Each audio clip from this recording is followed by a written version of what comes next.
kita bertemu kembali pada pembelajaran e-learning multimedia mata kuliah ilmu lingkungan pada pertemuan yang ketiga. Kali ini kita akan membahas tentang sumber daya alam yang tidak dapat diperbaharui.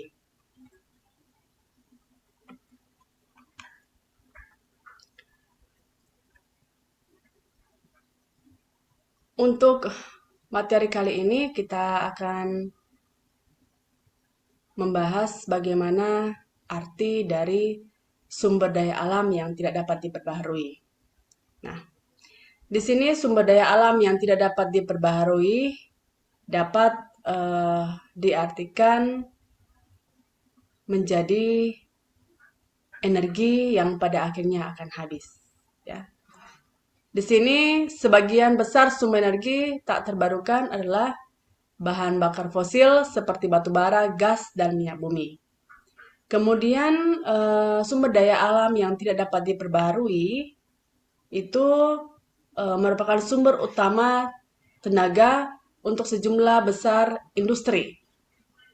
Namun di sini terdapat banyak kerugian dari energi yang tidak terbarukan, ya, termasuk dampak negatif bagi lingkungan dan fakta bahwa pasokan dari sumber ini sangat terbatas.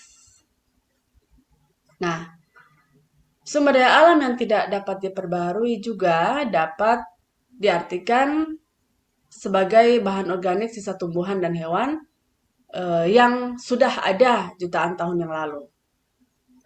Nah, karena materinya membutuhkan jutaan tahun yang terbentuk, maka energi ini juga membutuhkan jutaan tahun untuk mengisi kembali atau mengisi ulang. Jadi, energi ini ya, energi atau sumber daya ini pada akhirnya kalau kita ambil secara berlebihan ya, pasti akan habis ya, jumlahnya akan habis. Nah, bagaimana sifat-sifat sumber daya alam yang tidak dapat diperbarui? Nah, sifat-sifatnya yang pertama adalah waktu untuk terbentuk kembali memakan waktu yang sangat lama. Biasanya ratusan atau puluhan tahun. Ya. Ternyata sifat dari sumber daya alam yang pertama ini itu membutuhkan waktu atau waktu yang sangat lama. Itu bisa jangka panjang ya. Kemudian sifat yang kedua adalah jumlahnya terbatas dan bisa habis dalam jangka waktu tertentu. Dan ketiga adalah proses pembentukan bergantung pada lingkungan geologis yang memiliki syarat-syarat tertentu. Ya, ternyata sumber daya alam yang tidak dapat diperbaharui ini jika dipergunakan secara berlebihan atau tidak bijak, maka suatu saat atau suatu waktu pasti jumlahnya akan habis, bahkan akan memakan waktu yang sangat lama ketika akan terbentuk, ya, untuk membentuk kembali sebuah sumber daya ini, maka memerlukan waktu yang sangat lama, ya, bahkan bisa beberapa berpuluh-puluh tahun, bahkan ratusan tahun, ya. Kemudian ada dua kategori besar sumber daya alam yang tidak dapat diperbaharui, ya, yakni bahan bakar fosil dan energi nuklir. Energi nuklir dari biji uranium, ya. Bahan bakar fosil terbentuk karena pemanasan terus-menerus dan kompresi bahan organik yang terkubur di bawah permukaan bumi. Nah, bahan organik terdiri dari sisa-sisa tumbuhan dan hewan yang telah membusuk, dipanaskan, dan dikompresi selama jutaan tahun untuk membentuk endapan fosil. Ya. Ini kategori yang pertama, yaitu bahan bakar fosil. Kemudian, endapan yang diekstraksi tadi melalui pengeboran atau penambangan dan bisa dalam bentuk cair, gas, atau padat. Bahan bakar fosil sangat mudah terbakar, menjadikannya sebagai sumber energi yang kaya. Ya. Contoh bahan bakar fosil di sini yaitu meliputi minyak mentah, gas alam, dan batu bara.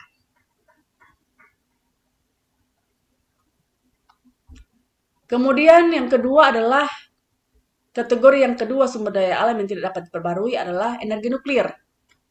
Nah, nuklir diperoleh melalui penambangan dan pemurnian biji uranium, unsur radioaktif yang terjadi secara alami di bawah permukaan bumi. Uranium ditemukan dalam jumlah kecil dan penambang sering mengumpulkan simpanan uranium untuk pemurnian dan pemurnian kembali. Mineral tersebut menghasilkan tenaga melalui proses yang dikenal sebagai fusi nuklir dan menciptakan tekanan untuk menjalankan turbin, kemudian menghasilkan tenaga nuklir. Ya. Nah, kita lihat beberapa contoh yang sumber daya alam yang tidak dapat diperbarui. Ya. Nah, yang pertama mineral. Ini merupakan contoh mineral ya. Kita bisa lihat bersama ini contoh mineral ya yang ada sebagai sumber daya alam yang tidak dapat diperbaharui, berasal dari bahan galian yang ada dalam tanah dan bahan galian itu sangat bermanfaat bagi kehidupan manusia. Ya. Kemudian yang kedua, contoh yang kedua adalah emas. Emas ini merupakan logam yang bersifat lunak dan mudah ditempa. Emas dihasilkan melalui proses magmatisme atau pengkonsentrasian di permukaan. Ya. Nah, kemudian besi. Besi, ya, di sini besi merupakan jenis logam yang mudah ditemukan dan memainkan peranan sangat penting dalam kehidupan manusia. Saat ini besi masih mudah ditemukan di bumi, sehingga digunakan dalam berbagai aspek kehidupan manusia. Kemudian, contoh yang berikut adalah aluminium. Ya, mungkin kita bisa lihat aluminium di mana-mana ya. Sampai sekarang masih ada aluminium juga, ya. Nah, aluminium ini mampu menghantarkan listrik, sehingga merupakan konduktor listrik yang sangat baik. Sifat aluminium ini ringan dan kuat. Dan aluminium ini menjadi konduktor yang baik untuk panas, ya. Kemudian intan. Ya, mungkin ada di sekalian pernah melihat intan, ya. Nah, ternyata intan ini banyak kegunaannya, ya. Dan intan ini merupakan contoh dari sumber daya alam yang tidak dapat diperbaharui. Nah, intan merupakan benda berharga mineral yang secara kimia memiliki bentuk kristal atau alotrop dari karbon. Nah, intan terkenal karena memiliki sifat-sifat fisika yang istimewa, terutama faktor kekerasannya dan kemampuannya mendispersikan cahaya. Ya.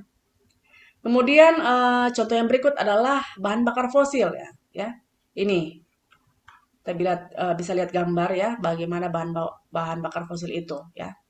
Nah, bahan bakar ini berasal dari pelapukan fosil jutaan tahun silam. Bahan bakar fosil ini memberikan banyak manfaat sekaligus kemudahan bagi setiap manusia di dalam aktivitas sehari-hari ya. Ya, jadi ternyata sumber daya alam yang tidak dapat diperbaharui dari bahan bakar fosil ini memiliki kegunaan yang sangat penting bagi kehidupan manusia ya dalam aktivitas sehari-hari. Kemudian contoh berikut adalah minyak bumi. Ini bisa lihat ya minyak bumi ya. Ini contohnya kita bisa lihat di gambar ini ya. Ini merupakan campuran dari berbagai jenis hidrokarbon dengan sedikit nitrogen belerang dengan komponen terbesar dalam minyak bumi yaitu alkana dan sikloalkana. Ya. Kemudian batu bara. Ya, contoh batu bara ya. Di sini batu bara banyak ya di Indonesia di lokasi di wilayah Nusantara ya. Nah, batu bara ini merupakan batuan sedimen yang dapat terbakar, terbentuk dari endapan organik, utamanya adalah sisa-sisa tumbuhan dan terbentuk melalui proses pembatubaraan. Unsur-unsur utamanya adalah karbon, hidrogen, dan oksigen. Ya. Kemudian contoh berikut adalah material radioaktif atau nuklir. Nah, bisa kita lihat ya, ini material radioaktif atau nuklir. Material yang ini dapat memancarkan sinar radioaktif dengan sendirinya. Sinar-sinar radioaktif seperti alfa, beta, dan gamma, ya, ini bermanfaat di banyak bidang, ya, seperti bidang kedokteran atau bidang pertanian. Nah, bagaimana menjaga sumber daya alam yang tidak dapat diperbaharui? Nah, bagaimana? Yang pertama adalah dengan cara menghemat penggunaan sumber daya, misalnya bahan bakar. Karena bahan bakar ini sering kita gunakan dalam aktivitas kita sehari-hari ya. Bagaimana kita melakukan penghematan. Kemudian melakukan daur ulang barang-barang bekas seperti plastik, kardus, dan berbagai bahan yang bisa didaur ulang lainnya ya. Jadi kita bagaimana menjaga ya sumber daya alam yang tidak dapat diperbaharui ini supaya tetap ada di kemudian hari, supaya tetap ada di masa yang akan datang, yaitu melakukan pendauran ulang. Kemudian kita menggunakan listrik secara bijak ya. Jadi listrik yang ada ya, jangan sampai kita menggunakan secara berlebihan, tetapi gunakan listrik secara bijaksana. Kemudian bagaimana menjaga sumber daya alam yang tidak terperbarui, yaitu menjaga kesuburan tanah dengan tidak membuang sampah sembarangan dan selalu menjaga kebersihan lingkungan. Nah, ini merupakan salah satu bagaimana kita menjaga sumber daya alam yang tidak dapat diperbarui. Yang berikutnya adalah menanam tanaman, terutama pohon-pohon yang membantu pembentukan sumber daya alam di alam. Ya, selain membantu pembentukan kembali bermacam sumber daya alam yang tidak dapat diperbaharui, juga menghindarkan dari berbagai bencana alam. Ya, jadi dengan menanam pohon itu bisa menjaga, ya, bisa melindungi kita, ya, agar supaya sumber daya alam ini tetap ada, ya. Kemudian bijak, ya, dalam mengolah dan menggunakan sumber daya alam sehingga keberadaannya tetap terjaga hingga tahun-tahun yang akan datang ya. Jadi sumber daya alam tetap ada ya, tetap bisa digunakan ya baik generasi sekarang maupun generasi yang akan datang ya. Nah, ini kita dapat lihat klasifikasi sumber daya alam ya. Nah, sumber daya alam ini bagaimana skala waktu pembentukannya, bahkan kegunaan akhirnya, di mana waktu pembentukannya itu ada yang dapat diperbarui maupun tidak dapat diperbarui. Dengan kegunaan akhir adalah sebagai sumber daya material dan energi. Kemudian untuk sumber daya alam yang tidak dapat diperbarui ya, itu bisa habis dikonsumsi, kemudian dapat daur ulang, sedangkan pada yang sumber daya alam yang dapat diperbarui yaitu memiliki titik kritis dan tidak memiliki titik kritis. Sebagai kegunaan sumber daya material ya, itu bisa bersifat metalik dan non metalik, bahkan energi dengan kegunaan uh, energi sebagai energi juga ya. Nah, ini ada beberapa contoh bagaimana sumber daya alam yang ada di permukaan bumi ya, yang sudah saya jelaskan dari awal, baik yang dapat diperbarui maupun yang tidak dapat diperbarui. Ya. Bagaimana contoh yang ada di alam, yang hayati maupun non hayati, yang di bidang pertanian, perkebunan, kehutanan, ya, kelautan, itu merupakan sumber daya alam yang dapat diperbaharui dan tidak dapat diperbarui sudah saya jelaskan tadi. Kemudian bagaimana menggunakannya, ya, bagaimana memanfaatkannya di dalam kehidupan kita sehari-hari, bagaimana itu kemudian dapat dipergunakan sehingga tidak akan habis, ya, bagaimana caranya, bagaimana mengusahakannya sehingga sumber daya alam yang ada di permukaan bumi ini tetap ada dan diperuntukkan bagi kehidupan generasi kita yang akan datang. Nah, pemanfaatan sumber daya alam ini pada prinsipnya sangat banyak ya. Bahkan dalam prinsip berkelanjutan juga memiliki pemanfaatan sumber daya alam ya. Nah, pemanfaatan sumber daya alam dan prinsip berkelanjutan ini memiliki pemanfaatan yang selektif, kelestarian, penghematan, dan memperbaharui. Ya. Jadi kita harus selektif ya, kelestarian, melakukan penghematan, dan bagaimana cara memperbaharui. Tentunya di sini kegiatan yang dilakukan dalam rangka memperbaharui adalah reboisasi, penangkaran hewan dan tumbuhan, penanaman ladang secara bergilir, dan pengolahan tanah pertanian yang baik. Ya. Nah, ini adalah penyebaran sumber daya alam yang tidak dapat diperbaharui ya. Ya, kita lihat pemetaan yang ada baik di Aceh maupun sampai di Irian Jaya ya. Kita bisa lihat di sini ada penyebaran sumber daya alam yang tidak dapat diperbaharui ya. Ada aluminium ya. Kemudian ada emas, ada perak di sini ya. Nah, kemudian ada juga aspal, batu bara, belerang, garam ya.